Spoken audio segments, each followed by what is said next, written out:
Closed all educational institutions for security as anger grows over the road deaths of 2 students. Thousands of young people have blocked streets across the capital Dhaka for a 5th day. Witnesses say a speeding bus hit and killed the 2 students on Sunday. Now the protesters are calling for the arrest of the driver and better road safety measures.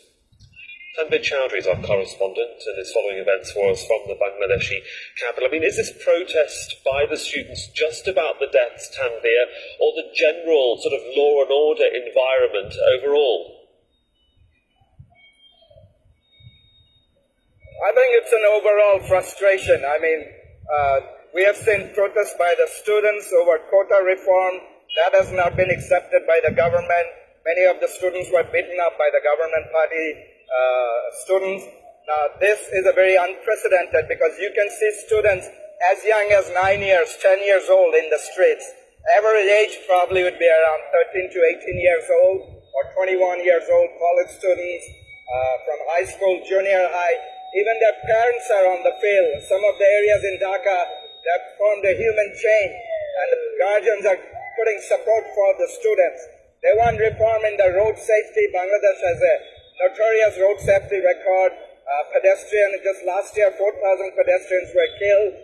You can see old cars, trucks and buses without proper license, even headlights in some cases, still fly on the road in the evening. They want some sort of major reform in the transportation system. They want punishment for those who drive buses and trucks without license. Some cases you can see drivers as young as 12 years, 14 years old, riding public buses without license. Now the government knows about all this. These are all in the books, but they fail to enforce these things. As you have mentioned, is there an overall frustration? Of course there is. People are unable to protest nowadays. There's a limited space for freedom of expression. The press freedom is also limited. There is an election down in the end of this year, so there is a general sense of frustration. Opposition parties cannot protest. They don't get permission to protest. So there is an overall frustration. Otherwise, you will see this sort of unprecedented number of students in the street all across the country. Indeed. Just give us a sense then. I mean, behind you, obviously, lots of people have gathered. We could hear the police sirens or certainly emergency services sirens in the background. What is the atmosphere there like on Thursday? Okay, I'm in a place, this place is called Farmgate. It's one of the busiest intersections in the city. You don't see as much traffic. Behind me, a bunch of students have gathered. They're chanting slogan, "We want justice," and all other their demands. Now they've blocked part of the intersection with a double-decker bus. I don't think you can see that on my right. And there's another double-decker bus on the left, the station there.